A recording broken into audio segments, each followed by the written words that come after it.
We've built the foundation box, pegged it, cast the slab for both the staff quarters and the cottage. Now it's time to build the superstructure. And this, my friends, is where the mistakes start to creep in.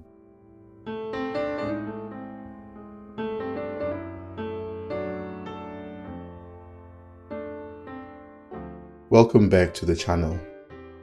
If you're new here, I'm documenting the journey of building a home in Zimbabwe while living abroad. And if you've been following along, welcome back. Today, we're building the superstructure. As you can see, the guys have already started working on the staff quarters. The walls are going up slowly but surely, brick by brick. So what exactly is a superstructure? Well, simply put, it's everything above the foundation. Your walls, doors, window frames, and eventually the roof structure. Basically, this is where your house starts to look like, well, a house. This stage is critical because it's where you lock in a lot of the decisions. Things are painful and expensive to reverse later on. For example, at this point, you want to have finalized your plans for doors and windows. Once the frames go in, walking back those decisions can cost you dearly. Case in point, I hadn't decided what type of external doors I wanted. So just to be safe, I installed steel door frames, which, as it turns out, was a big mistake. You'll see in a future episode, but let's say my wallet still hasn't forgiven me. Well, now I'll use this episode to vent a little bit, because we're all in this together, right? So you have no choice but to listen to me.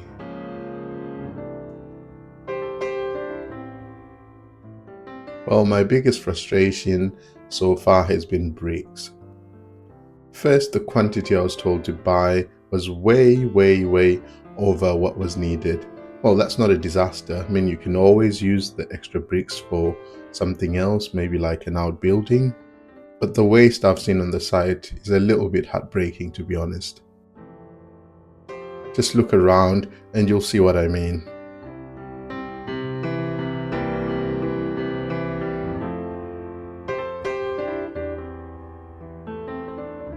And while we're on it, never expect to start and finish a project in Zimbabwe with the same builder.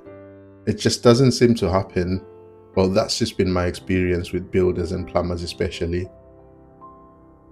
Let's just say consistency isn't their strong suit. What baffles me is how some tradesmen simply don't care about their reputation. You'd think in an economy where word of mouth matters, quality would be their calling card, but that doesn't seem to be the case at all.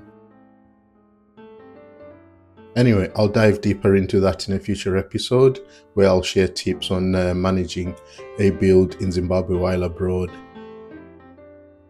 If you guys are interested in that kind of episode, let me know in the comments below.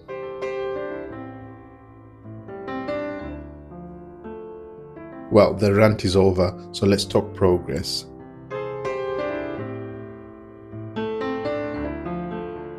The walls are coming up beautifully, and this is a stage where you really need somebody present, whether it's you or somebody you trust, because mistakes here will haunt you forever.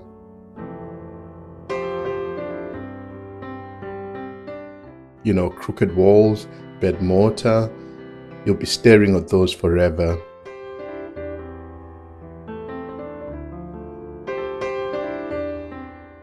Thankfully, I've got family to count on. In my absence, my mom, my brother, and his wife have been absolute legends, and you might spot them making cameos on this video.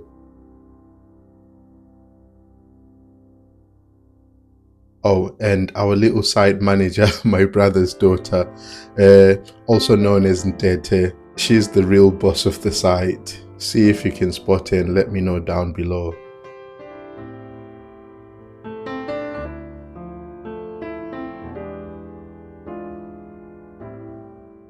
This is the time to make sure everything lines up. You know, doors, windows, openings. Don't be shy about pulling out a tape measure. to check window widths and heights.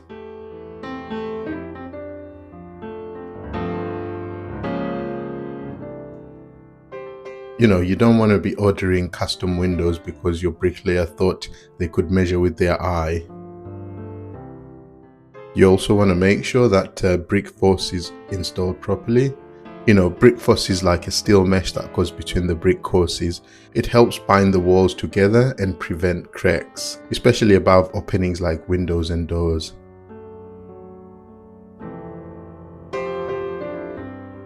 The standard recommendation is to lay Brickforce every 3 courses. Well, skipping it might save you a couple of dollars, but you pay for it later on when cracks start to appear. And here we're over at the cottage.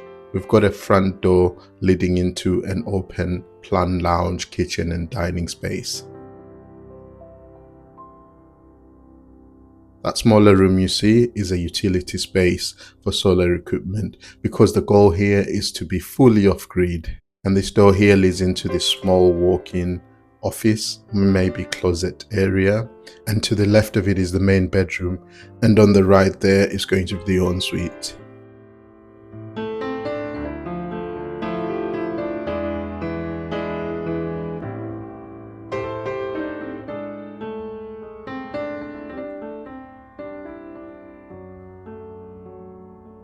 So here in the staff quarters, there's a small veranda at the front. The main door opens up into this small but cozy lounge that flows into a combined kitchen and dining area. At the back, there's a shared bathroom and 2 equal-sized bedrooms either side. It's a compact 50 square meter footprint, but I think we've done well using the space here. We're making steady progress here. I really can't wait for you guys to see what's next. The speed of the build has even surprised me, but we're far from done. And if you followed along, remember to like, comment and subscribe. It really helps to push the series forward. And this is all I've got for you this time, guys. So catch you in the next one. Peace.